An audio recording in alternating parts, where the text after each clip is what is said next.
this next one is astounding. This is from NBC News, and it was done in partnership with Spotlight PA, and so this isn't just like a mainstream media report. It was done with like a lot of local sources as well. It's titled "Pennsylvania Teen Had His Hands Up When He Was Fatally Shot by Police, New Video Shows." So what they have uncovered here is that this Pennsylvania Police Department encountered Christian Hall on December 30th, 2020, standing on a bridge. I saw some video from a different angle. I don't even know if he jumped off this bridge, if he would have died, how serious of a suicide attempt that this was. It seemed that he did have some, standing mental health issues. And so it's not exactly clear to me, like, how serious of a suicide attempt he was making here. But anyways, as he's standing on the bridge, police start to confront him and I guess try to talk him down. And he then, the police realize that he has what they believe is a gun. It turns out to be a pellet gun. But if I will say from watching the video, it's a very realistic looking pellet gun. And if I had it, I would assume that a cop would assume that was a real weapon, or any person would probably. So that is a part of this whole story here. However, Hall then steps off of the bridge, and you can see him standing in front of the police officers. I'm actually going to put up the video here. I'm not going to play sound on it because, if people can't see, it's not very helpful. And this is from a news report, and it plays side by side. The video on the left, if you're watching, is the original footage that the police department put out, and the video on the right is the actual footage. And so, for people watching this right now, what you're going to see is Hall standing in front of a police cruiser, maybe 20-25 feet in front of it, with a whole bunch of police behind it. The police then, at some point, open fire on Hall and kill him. But what happens in the initial footage that the police put out is that they blur the screen before you see the cops open fire. And so, the way the human brain works, especially, the way Americans are taught to respect the police, and the police are right, and they just don't kill innocent 19-year-old teenagers holding pellet guns, is that this kid must have pointed the gun at the cops. And the cops have families too. They can't just let some kid shoot them all down and let their kids all grow up orphaned because he was having a mental health episode. So that, that's the narrative that they lay out there for the public to consume first. And now the truth comes out, and that is that he kept his gun in the air the entire time. The police just opened fire and shot him a whole bunch of times, killed the kid. No reason. And it was a straight up murder. And it's almost like the part that's almost more unbelievable and worse is that the cops tried that hard and would go that far to cover it up, that a whole bunch of people saw that video and didn't think, oh my God, we have murderers in our police department. They gunned down a teenager. This is a huge issue. We can't let these people walk around with badges and guns and to, possibly do this again. No, the reaction was to cover it up, to deliberately blur the video, to allow the human mind to like kind of jump to conclusions and just trick and deceive the public without actually letting them know they're being tricked and deceived. It's absolutely disgusting, but it's what U.S. police departments do all the time. Now, there's another point to all of this as well, that I really shouldn't have taken this major, media investigation and getting this particular video, because there's another angle of this. And this is why I'm not sure if the kid would have died if he was shot, just because from the other angle, it doesn't look like he would have fallen all that far. But again, it's all a very complicated situation, but you could see from that video that he does not point his gun towards the police officers. But now that it has been reported by the mainstream media, more people, including myself, are now aware of this, which is very important. But there has to be some accountability here, and I think this is a really important story. I want to talk about this in a larger perspective now, right? So we see with Christian Hall that he was, killed by cops, and all the videos there, all the evidence is there. The police reforms from, you know, 5 to 10 years ago, right? We need more body cameras. We need more cameras. That way, when police do things that they shouldn't do, it'll be exposed, and police will be held accountable, and the public will largely see that the police don't go around killing people and beating people up for no reason. Well, what happened is that the police gained access to technology that records us all the time, right? So all these officer body cameras, they're on, which means that there's cameras pointed at anybody who's walking past an officer. Now, I'm not saying that this is happening yet, but I think we're, very close to the officers and the technology being developed for them to be able to constantly have body cameras that have facial recognition and run those against databases, and the cops could constantly be alerted to anybody walking by them that has prior convictions or anything like that. Imagine how jumpy the cops are going to be at that point and how many more people they'll be killing. But for right now, the real problem is the body cameras are on the police, but the police have control of the data in almost all cases. So that means if, let's say, a cop shoots somebody, then it's incumbent on the police department to bring that footage unedited to the public to show them what happened and convict one of their fellow officers. As I talked about on the Blue Wall of Silence show, that doesn't happen. Just doesn't happen. Officers don't snitch on each other. If they do, they're filtered out of the system way before they would ever have any chance to have their hands on any of this kind of video, right? So this is kind of predictable what has happened. And we have an article here from ProPublica about a New York judge that just chastised the New York Police Department for illegally withholding body cam footage in 2 police shootings and operating in bad faith. They've deliberately withheld this video from the public so they couldn't see what happened, including in the case of Kowalski Tranwick, who was at an apartment where the police came to his apartment. He was having a mental health episode, and they tased him, and that caused him to run at the police, so the police gunned him down.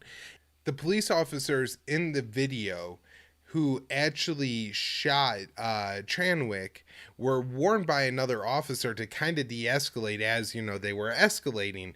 And so this is evidence that, this guy didn't need to die, and for that reason, the police covered it up.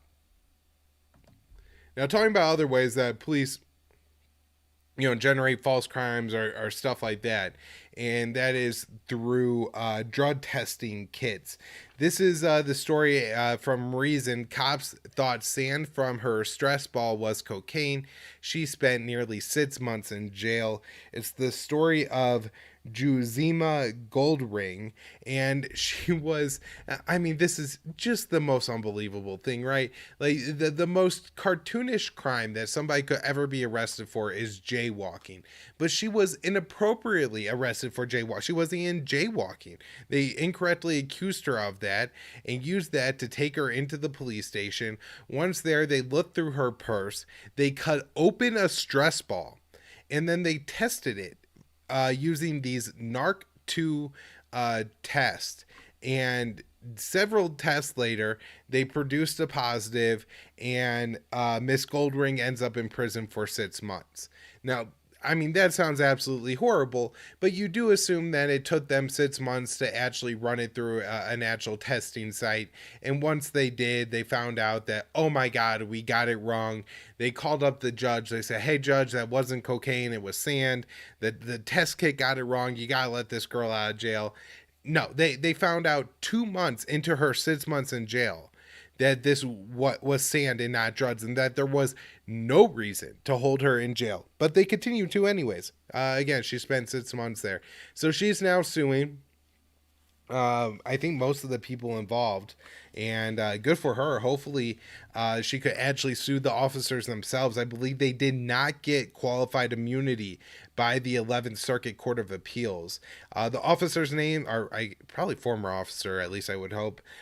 Vladimir Henry and Juan Restrepo are the two officers, and so there's one other detail in the article, and this one, I guess, kind of goes to, were the officers acting in good faith? They were doing their jobs. Somebody from whoever makes the NART2 field test came in and said, hey, here's what you do. You drop a little bit of the substance in this vial, you shake it up for these many seconds, and if it gives you this color, then they're guilty, and if it gives you this color, then they're innocent.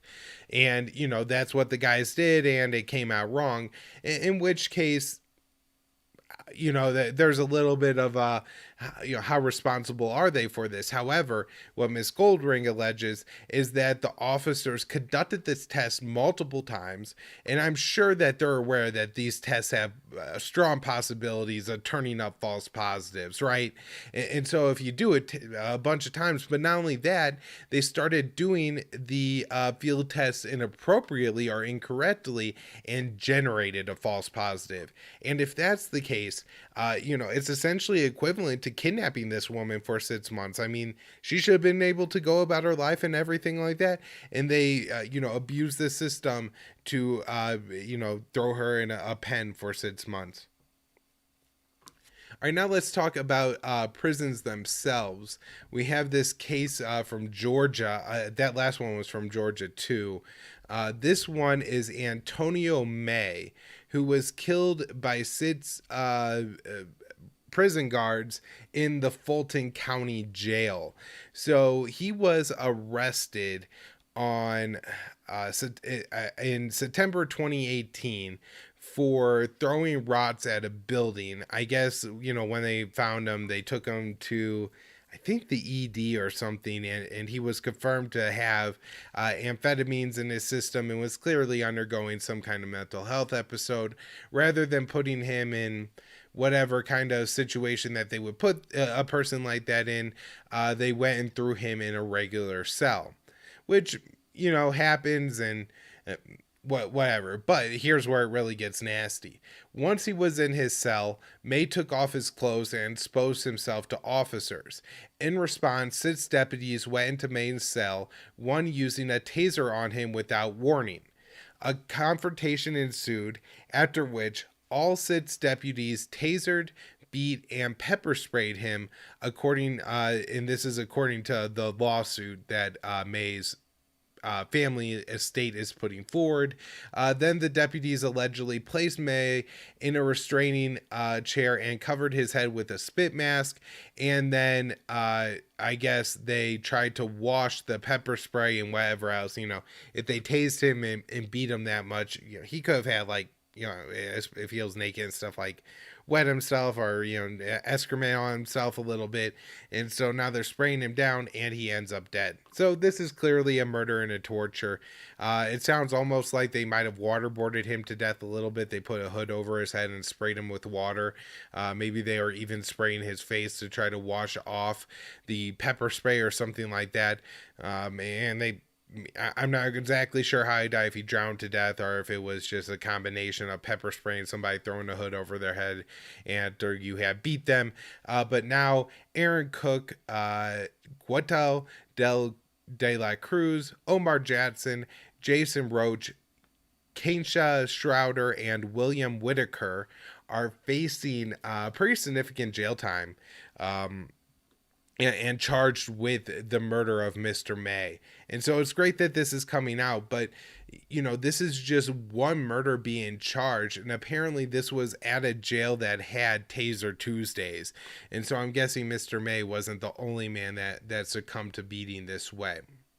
Another case of false imprisonment, and this one almost more unbelievable than Miss Goldring, was Joshua Schmidtbach, who was a homeless man who had, I think, some mental health issues, living in Hawaii, on the streets. And he was approached, several times being homeless. This happens a lot. You fall asleep on the streets. The cops come, tap you. Who are you doing? What are you doing here? Get up, move along, something like that. And so one of these times, either maybe because he was tired of being harassed by the cops and want them to go away, or out of like some kind of mental health episode, told the cops that his name was his grandfather's name, William C. Castleberry. So the next couple times he got picked up, I guess they run his name and Castleberry pops up as a possible alias. And then Castleberry is also the name of Thomas Castleberry, who has an arrest warrant out. Now, never mind that Thomas Castleberry is at this time currently in an Alaskan prison, but nonetheless, they I believe, figure this out actually with Joshua twice, and then it's the third time that they don't, and they accuse him of being Thomas Castleberry. So as he's pleading to, say, I'm not Thomas Castleberry and everything, they admit him to the Hawaiian State Psychiatric Facility, which he had previously been treated. And there they also believe that, or at least say they do, that he is Thomas R. Castleberry, and continue to hold him for 32 months, increasing during this time his dosage of psychiatric medication, alleging that his insistence that his name is actually Joshua Schmidtbach, which is, who he is, and not Castleberry, is a sign of his psychiatric episode. And I just want to point this out because it really reveals like how nasty the U.S. Mental health system is, and how, somebody could be wrongly thrown in a psychiatric hospital and get stuck there. This is a case of false identity, even when he, tried to come, present evidence that isn't who they said he was, and everything. It took several years again for them to figure this out, where again, Thomas Castleberry, if somebody had bothered to, probably check, it probably wouldn't be hard to find out that he was in a jail in the American system. So absolutely terrible.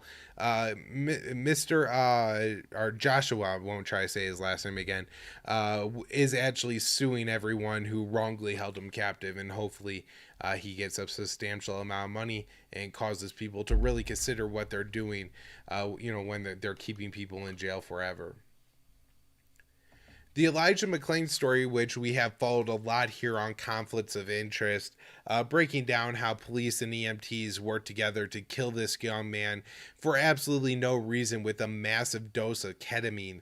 His family has successfully settled with, I believe, the city of Aurora, not like the entire state of Colorado, but the city of Aurora, which is like adjacent to Denver, for $15 million. Now, as always, happy the family is getting paid. That they obviously suffered a loss that should not have happened. At the same time, I do wish that more of the financial responsibilities was falling on those who actually carried out the crime and not the taxpayer at large. But again, the taxpayers allow all this to happen, so it's not a huge probably penalty to the individual citizens, and in some way vaguely a little bit of justice happening here. I think the real justice in the McClain case, though, is the fact that the first responders have been charged, and hopefully will go to jail for Elijah's murder. The Department of Justice has settled with 16 of the 17 families of victims of the Parkland shooting. So not one of the families of one of the kids that was, murdered by Nicholas Cruz in Parkland was, for whatever reason, declined to enter this lawsuit. So the other 16 families will split in some way the $130 million. It says there's 40 survivors here, so it may also include some people who are either injured or somehow traumatized in this event. But anyways, one of the families was not involved in this lawsuit, just pointing that out. But the reason that the DOJ is paying out is because someone close to Nicholas Cruz warned the FBI pretty close to the actual time of the shooting that this kid was going to take a gun and shoot up a school, and the FBI really failed to follow through and do their jobs. And one of the reasons I want to bring this up is from every perspective here. The criminal justice system, the U.S. law enforcement system did not protect these kids. If it, did what it was supposed to do, not that I necessarily agree with everything that it's supposed to do, but if it actually functioned correctly, this should have been a preventable crime. Also, maybe less kids would have died had the cops not, hung out outside too, scared to go into the building. And so you essentially have a situation where, the police pretend that we have to let them kill a whole bunch of people in order to protect kids from being shot up at schools. But when, somebody actually wants to shoot up a school, the police don't do anything to stop it anyways. Recently, we had the Groveland 4 exonerated in Florida. These are 4 black men who were charged with rape in 1949. They have all since passed away and actually had previously been pardoned, I believe, by DeSantis in 2019, but whoever the governor of Florida was then. And they, they're out, which is, are not, they're not out, but their name has officially in law by all the butts now been cleared. And so, for the any survivors that they have, and just, for justice in general, this is a nice little token. But it's just another example of all these people who have been wrongly persecuted by the U.S. government forever, and how long it takes them to get something right. I mean, we're talking about 72 years later, the state is finally really admitting to what happened here. Want to focus a little bit more, though, on Kevin Strickland, who I talked about on the show in the past. He's now spent 43 years in a Missouri prison for a crime that he didn't commit. He was convicted of a triple murder by a all-white jury, sentenced to life in prison, of course, in 1979, and, maintained his innocence all along. His guilt was mainly... the people believed he was guilty mainly because of the testimony of one witness, Cynthia Douglas, who was actually injured in the killing. So she was hanging out with the 3 other murder victims when these people came in and execution style killed the other 3. She was shot in the leg and pretended to be dead. And then after they left, she was able to escape. Once she escapes, she goes to the police. The police give her a lineup. Apparently, she's no longer alive, but from statements that she had given to several family members, when she was brought into the lineup, she still had the brain matter and blood of her friends on her. So you can imagine that this probably isn't the person who is going to maybe make the easiest decision. And they also say that the police prompted her to pit Strickland and saying that, she could leave and put this all behind her if she did. And so if the way you get your friend's brain matter off your face is by pointing and saying that guy did it, that's probably what you're going to do. And that's the cops, that the position that the cops put Miss Douglas in. And that, of course, led to probably the majority of Mr. Strickland's life being absolutely wasted in a prison. How many hundreds of thousands, if not millions, of taxpayer dollars went to his prosecution and to his imprisonment all these years when he could have been a productive member of society. All these kinds of things, extremely disturbing. Fortunately, though, he now gets out of prison. Hopefully the state of Missouri will owe him a massive chunk of money. I'm guessing that absolutely none of it, unfortunately, will come from the people who are responsible for incorrectly putting him behind bars. But he shouldn't have to really work or anything, struggle for a living, and just maybe do some enjoyable things. I think he said he wants to visit his mother's grave and go see the ocean. Facebook is telling the Los Angeles Police Department to stop making fake accounts after it came out that the police department was making a lot of fake accounts in order to surveil essentially whoever they wanted. This is absolutely awful that the LAPD is doing this, but in no way to me comes to a surprise. And if anything, I think the lesson from this really shouldn't be that we gotta find some way to stop the police from making fake accounts on Facebook. Just assume that the government is taking everything off of Facebook anyways. And when I first had Facebook, there was a lot of people that were like, well, if you don't like what I have to say, get off my wall. And that was, the way you looked at it, that it was almost like a private thing you had that people could come check out, where, now the police are just running all over Facebook. And there's every reason to assume that if, you get a new friend request from a name you don't recognize, it's potentially a cop trying to peek in and see what everybody is up to.